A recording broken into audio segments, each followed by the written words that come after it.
At the main entry, the main door to the flat, there is an electronic lock on the outside, so that if you have any problems with grip and you might struggle with putting a key into a lock, there is a fob entry which you will be able to put a fob towards, which releases the electronic lock, and then you can then just push the door open. The door, when closed, from the outside is locked and people couldn't access without a key. On the inside it's just a handle, so that you don't have to worry about unlocking it from the inside. On the outside as well, we do have a key safe, which is there for one of the keys to the flat to be placed in, so that if you have an emergency or a crisis, the care team can use that key to get in, rescue you and get you any help that you may need. Also outside there is a shelf which you can personalise. Although the building is quite distinctive and all the floors are decorated in different colours, the doors do look very similar, so for somebody with sight problems it might be a little bit difficult to make out.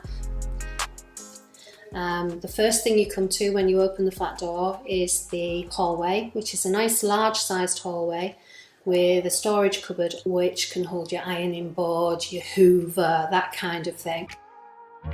In addition, there's a large space where you can store your mobility scooter, electric wheelchair.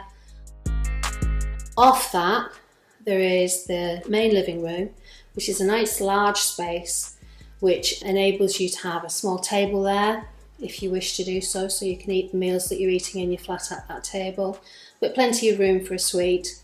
The plugs and sockets and things are all set at a reasonable height from the ground, so you're not having to bend too far and risk falling, and so that you can reach from a wheelchair.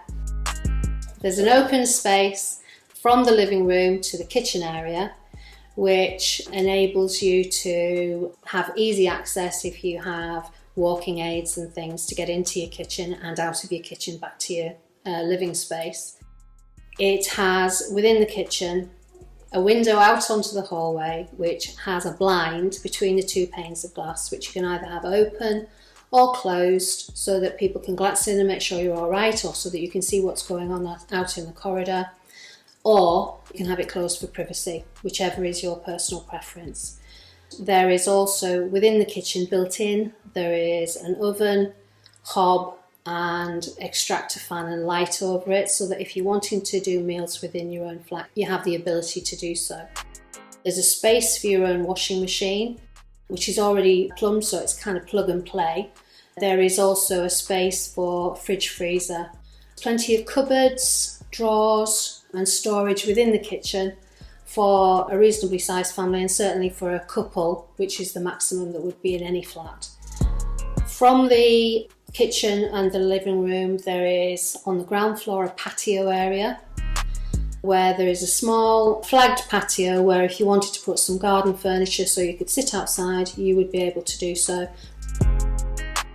All the flats in Rivendale have 2 bedrooms, a smaller guest bedroom which doesn't have to be used as a bedroom if you don't want it to be. It can be used as a study, a dining room, dressing room, craft room, whatever your choice is. The main bedroom has plenty of room for a king-size bed or 2 twin beds, whatever your preference is.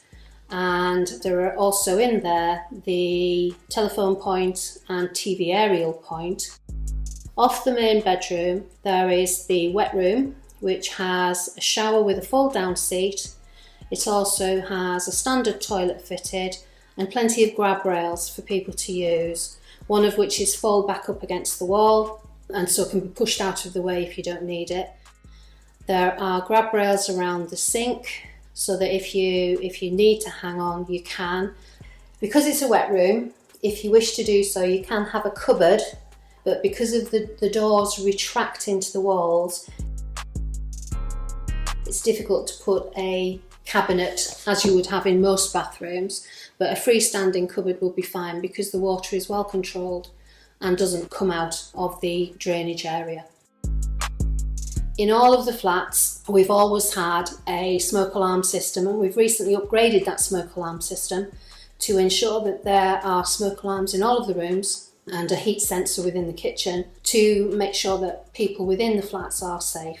The whole building is heated with underfloor heating, so there's no radiators taking up space on the walls. In each of the flats also, there is a Tunstall alarm system which enables you to call for help. In the living room, there is a unit with a red button and a pull cord, and in the bathroom there is a pull cord. And you would also get a pendant which you can use anywhere within the flat and indeed anywhere within the building and grounds. The information that we've given you will hopefully help you to consider whether or not a place in Rivendale Extra Care is suitable for you. But if there's anything else you'd like to talk about, please don't hesitate to get in touch with us, and our contact details are on the website, and we'll always be happy to help. And hopefully, if your family member or yourself decide that this is the place for you, and you go through the process of application, allocations, and are offered a place, then we will be happy to welcome you here.